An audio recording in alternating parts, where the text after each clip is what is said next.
आज हम लोग सेमेस्टर 6 के मनी एंड बैंकिंग पाठ्यक्रम से केंद्रीय बैंक के कार्य के बारे में जानकारी प्राप्त करेंगे। Functions of A central bank. केंद्रीय बैंक किसी भी देश का सर्वोच्च मौद्रिक पदाधिकारी होता है और इस नाते उसके कई कार्य होते हैं। केंद्रीय बैंक के कार्यों को हम 7 वर्गों में बांटकर देख सकते हैं। पहला कार्य है नोट निर्गमन का अधिकार या नोट निर्गमन का एकाधिकार, मोनोपोली ऑफ नोट इशू। दूसरा है सरकार का बैंकर, एजेंट तथा सलाहकार, banker, agent and advisers to the government.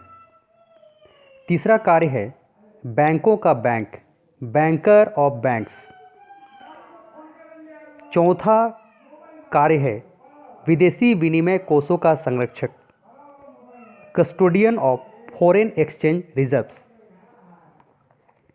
पांचवा कार्य है व्यापारिक बैंक के लिए अंतिम ऋणदाता, lender of the last resort. छठा कार्य है समाशोधन एवं स्थानांतरण सुविधा और सातवां कार्य है साख नियंत्रण। इन 7 कार्यों में से केंद्रीय बैंक का सबसे प्रमुख कार्य नोट निर्गमन का अधिकार है। नोट निर्गमन का एकाधिकार। संसार के सभी देशों में केंद्रीय बैंक को नोट निकालने का एकाधिकार दिया गया है। कुछ देशों में तो केंद्रीय बैंक की स्थापना ही नोट निकालने के उद्देश्य से की गई थी, क्योंकि वहाँ व्यापारिक बैंकों ने नोट निकालने के काम में बहुत गड़बड़ी करनी आरंभ कर दी थी। केंद्रीय बैंक को नोट निकालने या नोट छापने का काम देने के पीछे निम्नलिखित लाभ हैं। इससे देश में एक ही प्रकार की मुद्रा चलन में होगी और मुद्रा का चलन देश की आवश्यकता के अनुसार होगा। मुद्रा एवं साख नियंत्रण नीति को आसानी से लागू की जा सकेगी और नोटों से प्राप्त पूरा लाभ सरकार को मिल पाएगा। अतः किसी भी देश में केंद्रीय बैंक को नोट निर्गमन करने का एक अधिकार दिया गया है। केंद्रीय बैंक का दूसरा कार्य है सरकार का बैंकर, एजेंट तथा सलाहकार। जिस प्रकार एक सामान्य व्यक्ति अपनी मुद्रा संबंधी आवश्यकताओं के लिए अर्थात ऋण प्राप्त करने के लिए एवं अपनी जमा स्वीकार करने के लिए या जमा करने के लिए बैंक के पास जाता है, उसी प्रकार सरकार को भी अपनी मुद्रा संबंधी आवश्यकताओं की पूरा करने के लिए केंद्रीय बैंक होती है। सरकार के बैंकर के रूप में केंद्रीय बैंक केंद्रीय तथा राज्य सरकारों की राशि अपने पास जमा करते हैं और सरकार की ओर से भुगतान करते हैं। केंद्रीय तथा राज्य सरकारों की राशि पर कोई ब्याज नहीं देता है। बैंकों के रूप में आवश्यकता पड़ने पर केंद्रीय बैंक सरकार को आवश्यक रकम उधार भी देता है। बैंकों का बैंक। केंद्रीय बैंक बैंकों का बैंक कहा जाता है क्योंकि वह व्यापारिक बैंकों की रकम जमा रखता है और आवश्यकता पड़ने पर उन्हें ऋण देता है। केंद्रीय बैंक व्यापारिक बैंकों द्वारा प्रस्तुत किए गए बिलों की पुनर्कटौती भी करता है। व्यापारिक बैंक केंद्रीय बैंक के पास इस कारण भी रकम जमा रखना चाहते हैं कि वह उनके आपसी लेन देन का निपटारा सरलता से कर सकें।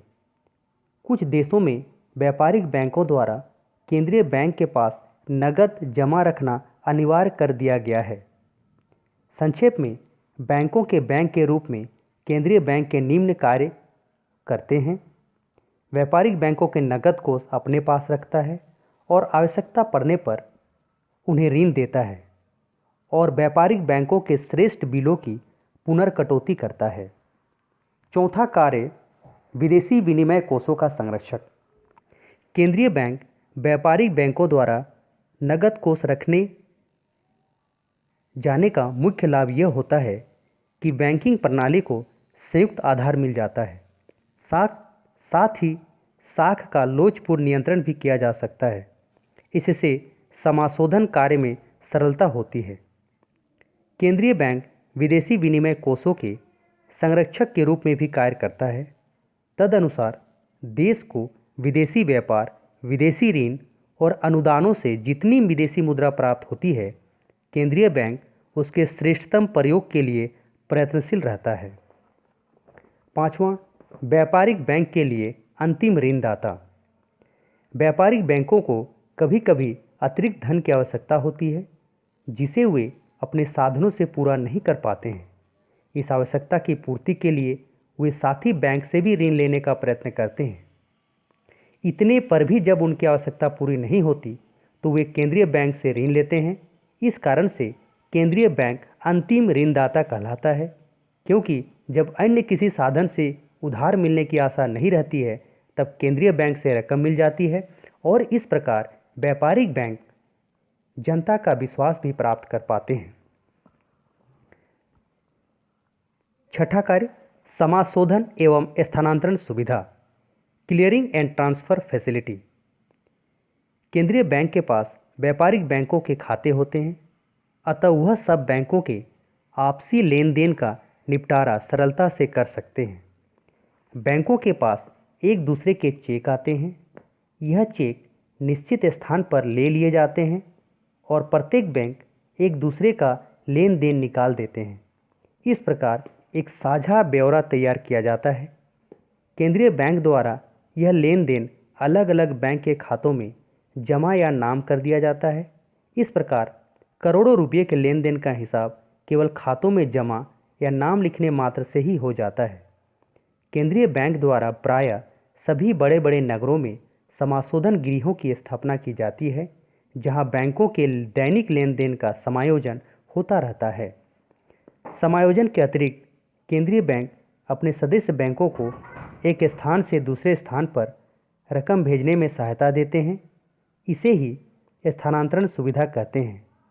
इस संबंध में केंद्रीय बैंक यह नियम बना देता है कि सप्ताह के अमुक दिनों में बैंक अमुक अधिकतम राशि केंद्रीय बैंक के माध्यम से भेज सकते हैं।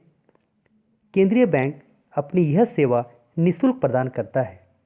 इस सुविधा के कारण व्यापारिक बैंक अपनी शाखाओं तथा प्रतिनिधि बैंकों से लेन देन कर सकते हैं और अपने ग्राहकों के खाते में आवश्यक राशियां स्थानांतरित करने की सुविधा भी प्रदान करते हैं। केंद्रीय बैंक का सातवां और अंतिम कार्य है साख नियंत्रण या क्रेडिट कंट्रोल।